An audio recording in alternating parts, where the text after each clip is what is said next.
Muy buenos días, Iglesia Bíblica Bautista de Alto Hospicio. Mientras nos gozamos en este último domingo del mes de abril del año 2018, vamos a entrar a un nuevo estudio, ya que hemos terminado Primera de Juan. Primera de Juan fue un gran desafío, fue una gran hazaña que hemos logrado, y el Señor ha puesto en mi corazón a hacer una nueva serie ahora en el libro de Hebreos. No hemos realmente abarcado el libro de Hebreos en nuestra existencia como iglesia. Entonces vamos a estar leyendo mucho acerca de este libro. Tal vez va a ser bien nuevo para ti, tal vez sea diferente, tal vez ya lo has estudiado o lo has leído antes, pero acá vamos a encontrar verdades que van a ser de gran uso y gran aplicación para nuestras vidas y para entender mejor esta gran epístola que el Señor nos ha entregado de parte de su Espíritu Santo. Para empezar, me gustaría hacerle la pregunta: ¿alguna vez has tratado de convencer a alguien acerca de algo? Sea en el ámbito laboral, vendiendo algún producto, sea vendiendo a tu familia en la idea de una vacación en específico donde quieren ir, algún pasatiempo, alguna salida con tu esposa. ¿Alguna vez has tratado de convencer a alguien a hacer algo? Siempre toma argumentos para poder lograr llegar a esa meta. De la misma manera, el autor del libro de Hebreos está escribiendo esta carta dirigido a los judíos, ¿ya? La palabra hebreo es otra palabra que viene en conjunto con el pueblo de Dios, ¿ya? De Abraham viene esta palabra hebreos, ¿ya? Ocupado por la gente de Israel, los judíos, etc. Y acá vamos a ver argumentos de parte de este autor para convencerlo acerca de un tema en específico. Entonces, el libro de Hebreos es designado para que el hebreo pudiera convertirse a cristianismo. Y cuando me refiero a cristianismo, ser un seguidor de Jesús de Nazaret como el Mesías prometido según el estándar, la estructura, las promesas y las profecías que se ven en la ley y los profetas del Antiguo Testamento. Entonces, este libro está diseñado de manera evangelístico para un judío convertirse al cristianismo. Y uno podría decir, entonces, ¿por qué nosotros vamos a estar leyendo esto si nosotros ya somos cristianos y no somos judíos? Ya se ve como algo redundante. Pero la realidad es que acá vamos a ver grandes principios para nuestras vidas para poder entender y comprender quién verdaderamente es Jesús y cuál es su función dentro de nuestra vida. Entonces, acá el autor va a tratar de tomar el paso de fe para ir a Cristo en conjunto con el origen judaico, y el libro comienza en su primer capítulo abarcando el tema central de lo que cada judío tiene que lograr entender y también internalizar en su vida, la cual es entendiendo la identidad de Jesús, en contraste con la teología judaica y la manera en que ellos veían cómo iba a ser el Mesías. Entonces, para el judío que vivió en el primer siglo, el que escuchó las enseñanzas de Jesús, el que vio los milagros o escuchó de aquellos que estuvieron ahí, presenciaron la realidad, eventos históricos, ¿ya? Muchas veces el día de hoy nosotros podemos tener algún familiar que fue a un servicio, se hizo una sanación, se hizo algún tipo de manifestación, pero realmente no va mano en mano entre algo tal vez histórico y algo que puede ser más un mito urbano, alguna leyenda, algún dicho de alguien o algo que realmente alguien no podría corroborar, ¿ya? Ahora, acá en el tema en específico vemos, ¿ya?, que el judío podría abarcar el hecho de que Jesús es el Mesías. Se vio en sus enseñanzas, se vio en el tiempo histórico que se había entregado en el libro de Daniel. Está toda esta diferente evidencia que fue entregado a los judíos para que pudieran entender y comprender quién iba a ser el Mesías. Entonces podían verlo como el Mesías. También podían verlo de manera sobrenatural en el hecho de que tenía poderes parecidos a lo que tenía Elías y ahí los profetas. Entonces, Jesús resucitó gente de la muerte, Jesús caminó sobre el agua, calmó la tormenta, hizo un sinfín de cosas que eran más allá de la habilidad del hombre. Y el judío podía tomar eso también. Pero era tanto lo que hizo Jesús que sobrepasaba todo otro hombre en el Antiguo Testamento. Entonces, ¿qué es Jesús? ¿Es Jesús un ángel o es deidad? Y ese es el golpe que el judío podría tener en este primer siglo. Y por eso Hebreos 1, el punto principal de todo este primer capítulo, es demostrar que Jesús es superior a los ángeles. Ahora, pongamos nuestro gorro de pensamiento analítico y estudiemos y analicemos este principio. En la Biblia vemos tres diferentes tipos de entidades.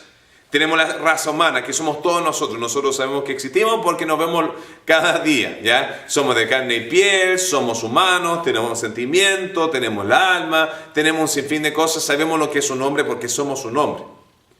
Después tenemos otra categoría en la Biblia que son ángeles, y los ángeles son mensajeros de Dios, y voy a explicar eso en un segundito más, ¿ya? Ellos son mayores en potencia y en poder y en trascendencia de lo que es el ser humano en este lado de la creación o en este lado de la vida, pero son una entidad diferente. Un hombre que muere no se torna en un ángel, ¿ya? Los ángeles que están en la Biblia no son seres vivientes que vivieron antes y que murieron y se tornaron ángeles, sino la cantidad de ángeles que fueron creados desde el principio son la misma cantidad de ángeles que existen el día de hoy.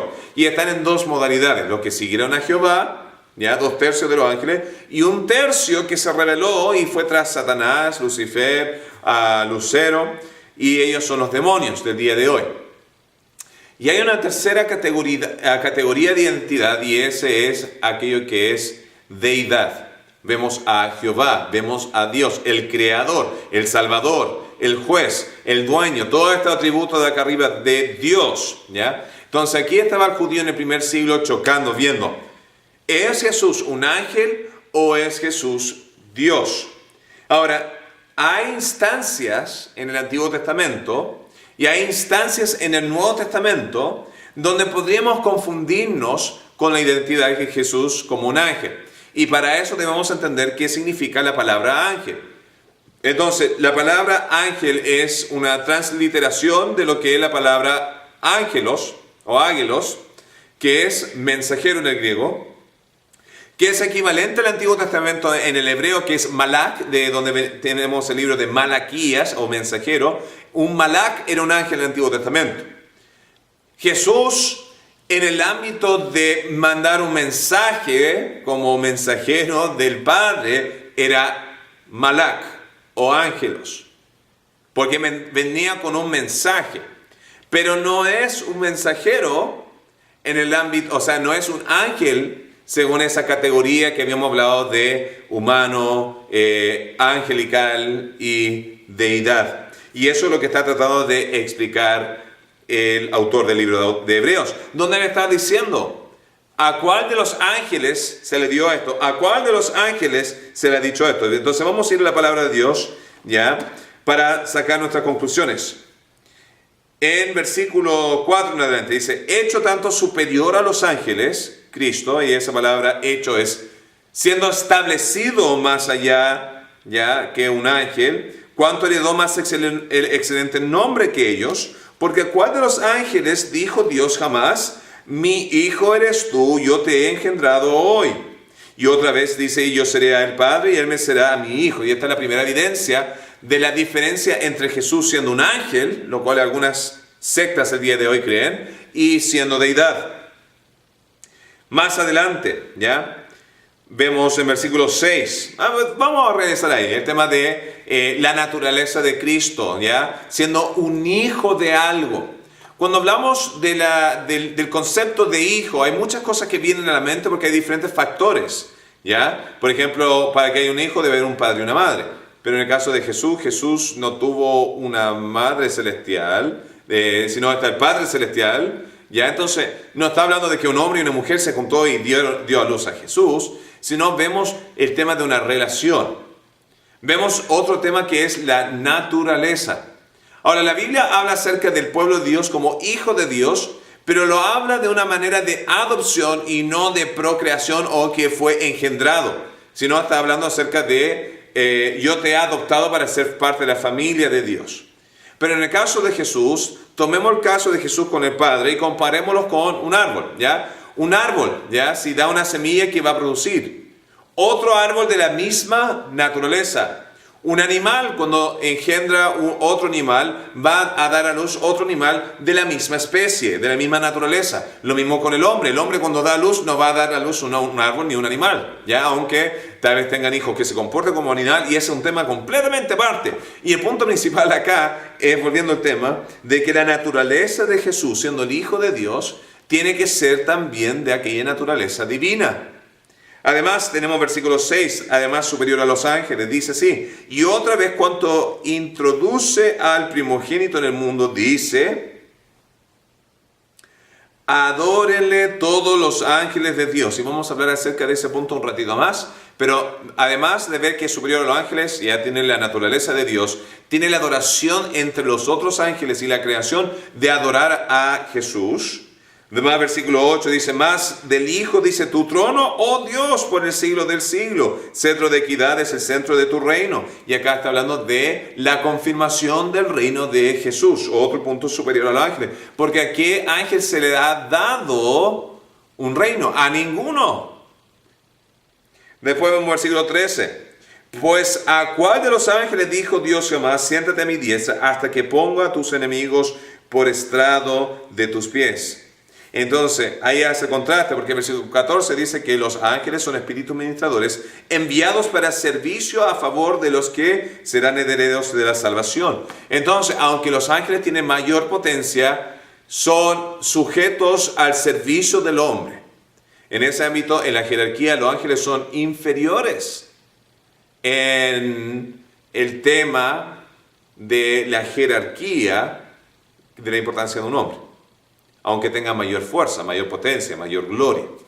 Y Jesús, acá tenemos 4 diferentes textos en el primer capítulo donde dice: Jesús se diferencia de los ángeles. Jesús no es un ángel. Jesús no es un ángel. Es la encarnación de Dios a ser hombre. Entonces vemos el tema de la humanidad de Cristo, pero no para ahí, sino vemos todos los beneficios, toda la naturaleza, todos los privilegios, todos los derechos que tiene Jesús, ¿ya? Entonces, ¿cómo desarrollar este tema? Ese es un preámbulo de 10 minutos. Entonces, el tema de hoy me gustaría abarcar estos 3 principios de la identidad de Jesús y qué deberíamos hacer nosotros a causa de aquella identidad. Número 1, versículo 6, habla acerca que debe ser adorado por los ángeles. Ahora, acá vamos a restablecer un poco este tema de deidad, porque sobre esto se va a construir todo el resto de este libro de Hebreos, de lo que deberíamos hacer, según la verdad, según el conocimiento. Si tenemos mal la base, todo el resto de la construcción se va a venir abajo. Y es uno de los puntos tan peligrosos y tan dañinos de los cuales son los testigos de Jehová. Porque esa base que tienen, donde Jesús no tiene deidad, donde Jesús no tiene la misma autoridad y se le ha puesto en la categoría de ángel, donde acá mismo está diciendo que es superior a ángel, y ahí vamos a hablar de su deidad en este momento, todo el resto de la construcción de los testigos de Jehová va a caer, el sistema va a caer algún día. Ellos van a recibir el juicio de Dios sobre ellos por haber negado a Jesucristo. Entonces, comenzando con la deidad, esto es uno de los argumentos que nosotros vemos. En Éxodo 34:14 dice que hay solamente un Dios que hay que adorar y su nombre es Jehová, y que Él es celoso, que no va a compartir su adoración con nadie ni ninguna otra cosa más. Acabamos de leer donde Jesús está recibiendo adoración. Entonces acá hay un choque. O Jesús es parte de la deidad, o acá ya se han construido 2 diferentes entidades donde está recibiendo adoración, lo cual se tornaría en idolatría porque no es a Jehová. Además, en Éxodo 20:1 y 2 dice: no adorarás a ningún otro Dios. Deuteronomio 6:4 dice: oye Israel, Jehová nuestro Dios, Jehová uno es, hablando de solamente uno.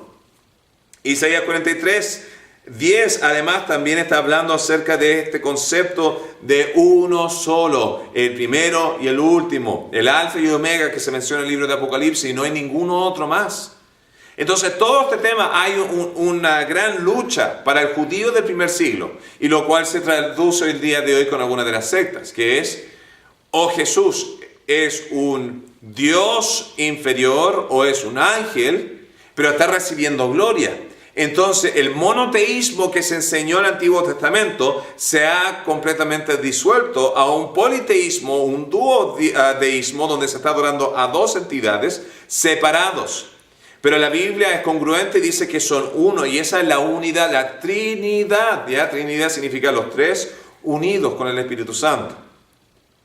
Entonces, en el Antiguo Testamento la consecuencia de idolatría era grande, ¿ya? En 2 de Crónicas 34 tenemos a un rey que introdujo la idolatría, era el rey Manasés, ¿ya? Y él, al introducir aquella idolatría, cuando llegó su nieto Josías en el reinado y produjo toda una limpieza de todo el paganismo que hubo, Dios no perdonó a Josías su reino, el juicio, a causa de lo que había hecho antes. Así de severo. En Deuteronomio 13, cuando habla acerca de que si viniera otro falso profeta diciendo vayamos en pos de otros dioses, y el pueblo que escuchara y no confrontara, cuando llegara el resto de la nación para indagar en el tema, y si ellos escucharon y no confrontaron el error, dice que deberían arrasar con toda esa ciudad, que deberían quemarla, llevarla al piso para que no se propague, porque es un tema indispensable, es un tema importante, que la adoración solamente va a Cristo, solamente va a Dios. Apocalipsis 5, 12, 14 habla acerca de los ancianos en aquella expresión escatológica donde se ve el fin de los tiempos o las cosas futuras, mejor dicho. Y en el tiempo futuro ya van a haber 24 ancianos y sus coronas las van a lanzar a los pies de Cristo. Y todos ahí van a estar proclamando y adorando y aclamando al Cordero que es Cristo. Entonces estamos viendo todo este elemento de adoración, adoración, adoración, adoración, que solamente debería ir a Cristo, dando a entender esta importancia de la deidad de Cristo. Los arianos en el tercer siglo fueron los que empezaron a integrar esta herejía, y han habido secta tras secta tras secta, y es ataque de Satanás. Satanás se asegura de que si va a atacar el cristianismo, va a infiltrarse con algo que va a ser parecido, y Jesús advirtió acerca del tema para que no se desviara en ese tema, en esa dirección, y lo va a hacer con el punto pináculo, con el punto indispensable, con la centralidad de toda la Biblia, va concentrado a Jesús. Entonces, adoración. ¿Qué es adoración? Adoración es cuando yo elevo algo arriba y yo me humillo debajo de ello. Donde yo le doy la alabanza, donde yo le doy la gloria, donde yo le doy mi alianza, donde doy mi temor, mi sumisión, mi humildad. Y todos estos conceptos muchas veces son mal interpretados en la iglesia el día de hoy. Muchas veces nosotros escuchamos la palabra adoración y sentimos que, vamos a ir a cantar. Vamos a ir a cantar. Ahora, el tiempo de alabanza dentro de una congregación es indispensable porque estamos elevando el nombre de Jehová, elevando el nombre de Cristo sobre nosotros. Un tiempo donde Dios empieza a obrar en nuestros corazones para prepararnos para el mensaje. El tiempo de la adoración, en la alabanza, mejor dicho, es un tiempo donde nosotros estamos entregando a Dios, donde Él es el punto central de todo. Cuando viene el tema de la prédica, Dios nos está hablando a nosotros. Y vemos esa dualidad. Yo doy a Dios en alabanza, Dios da de vuelta en su mensaje. Entonces, uno de los errores más grandes es que no le damos el peso que corresponde. Nuestra mente está en otro lado, estamos revisando el celular, y es una de las cosas que vamos a trabajar fuerte cuando yo vuelva a Chile. Y va a ser el tema de darle realmente el peso, la concentración, el pensamiento, darle verdaderamente la esencia de alabar a Dios, que es un gran privilegio. Acá los ángeles son mandados en el nacimiento de Jesús, que los ángeles vinieran a alabar su nombre. Ahora, cuando vemos textos en el Antiguo Testamento acerca de esta humildad debajo de Dios, tenemos texto Proverbios 1:7, donde habla acerca de que el principio de la sabiduría es el, ¿qué cosa? El temor a Jehová. Cuando Jonás, estaba leyendo Jonás esta semana, cuando Jonás fue enfrentado a causa de su carencia de fe, se estaba arrancando de la voluntad de Dios y se va lo más lejos posible, y finalmente lanzan la suerte y ven que fue Jonás y le preguntan, ¿ya qué es tu historia? ¿Por qué estaba pasando esto? Y dice, yo soy Jonás de tal lugar, soy temedor de Jehová. No dice yo creo en Jehová, no dice yo alabo a Jehová, yo voy a la iglesia o al templo de Jehová.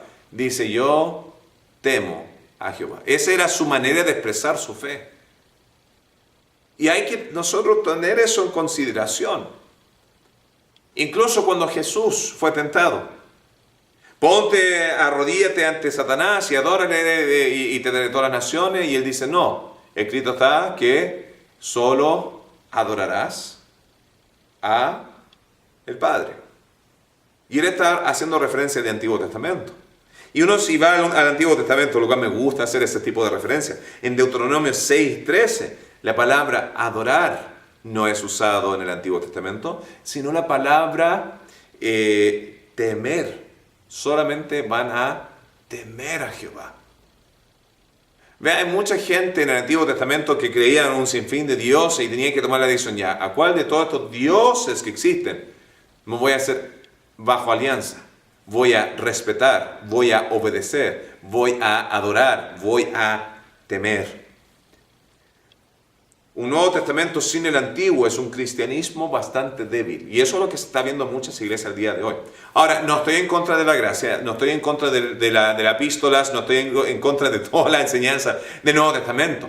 Pero el Nuevo Testamento se debe construir encima de lo que era primeramente el Antiguo Testamento.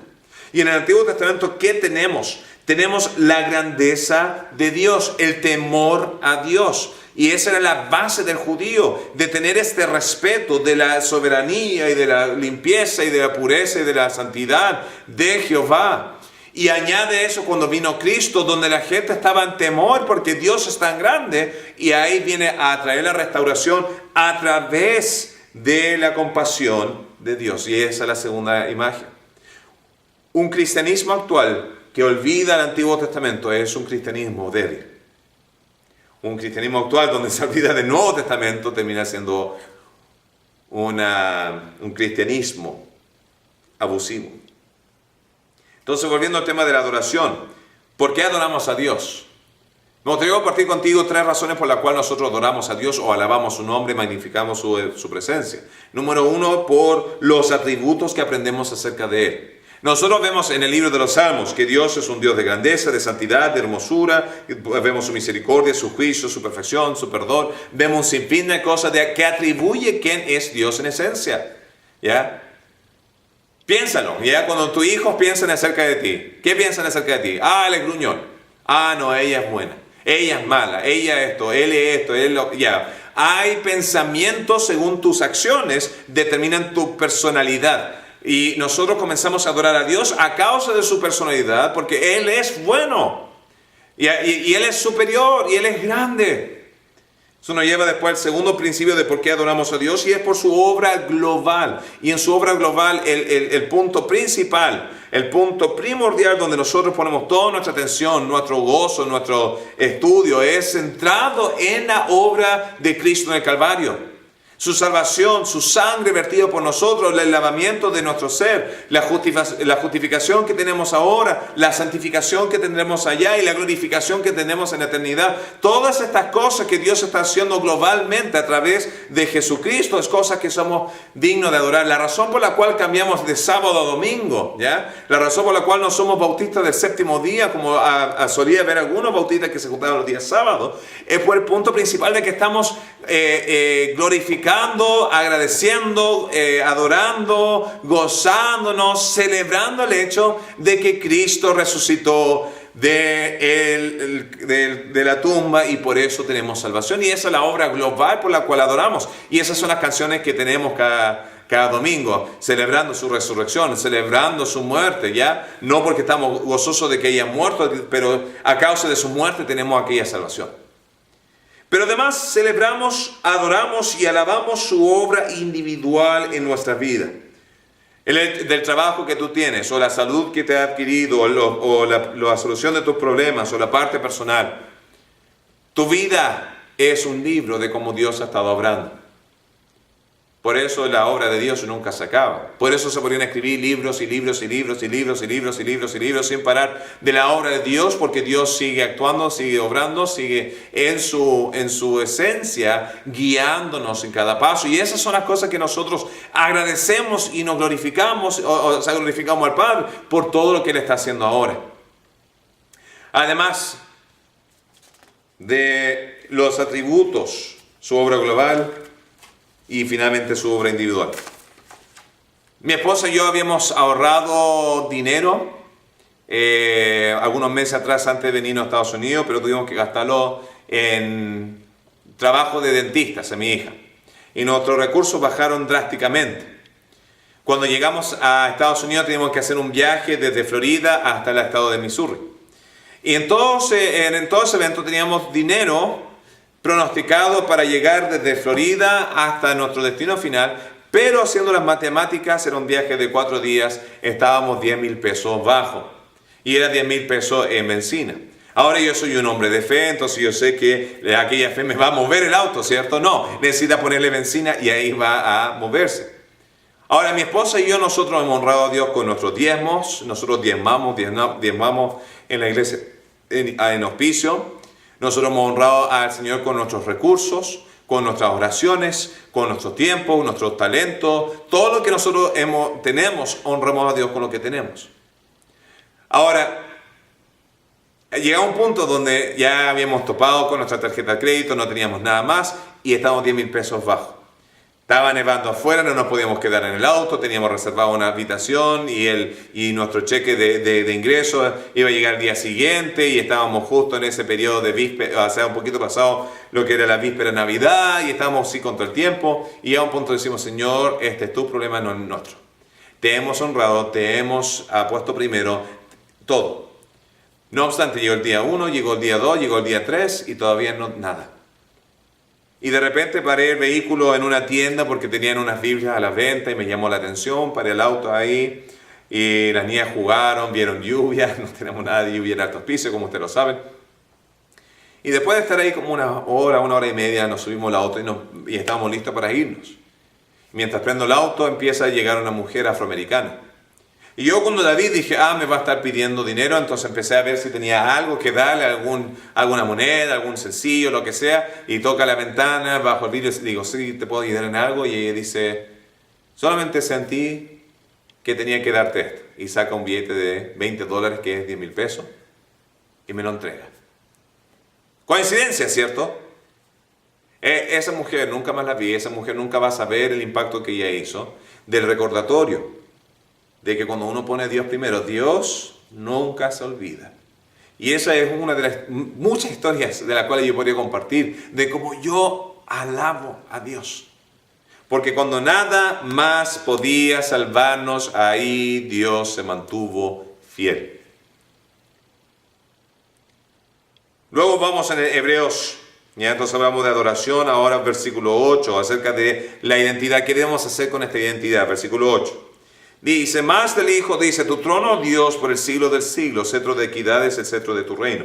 Y acá vemos el reino prometido. Dios le había prometido a David que de su descendencia iba a mantener una línea real y que Dios iba a construir a su hijo, a su descendiente, casa, porque David quería construirle casa a Dios. Nosotros nunca podemos darle más a Dios de lo que Dios nos da a nosotros. Abraham estaba listo de entregar a su único hijo. Dios dijo, no me vas a dar tu único hijo, sé tu corazón, yo voy a dar mi hijo para que ustedes puedan ser salvos. David quería construirle a Dios una casa. Dios dijo, no, tú no me vas a construir una casa, yo te voy a construir una casa a ti. ¿Ya? Y fue dentro de esa instancia donde Dios, ya en ese momento, donde Dios promete un reino perpetuo, y ese reino perpetuo se le iba a dar a su descendencia.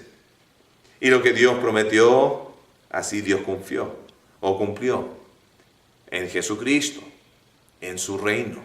El reino de Dios es el reino de Cristo. Ahora se ve de manera invisible en el cielo, ya.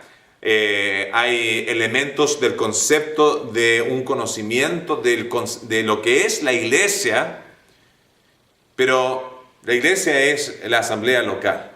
¿Ya? Cuando gente habla de la Iglesia Universal, muchas veces gente trata de hacer algo mucho más trascendente de lo que realmente es, ¿ya? La Iglesia, cuando el Nuevo Testamento habla de manera local.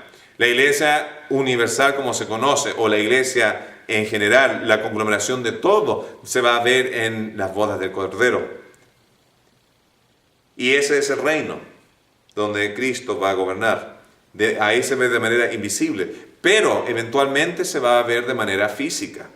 ¿Cuándo se va a ver eso? En el reino milenio, los 1000 años, ¿ya? Y ahí finalmente el hombre va a ver cómo Jesús reina.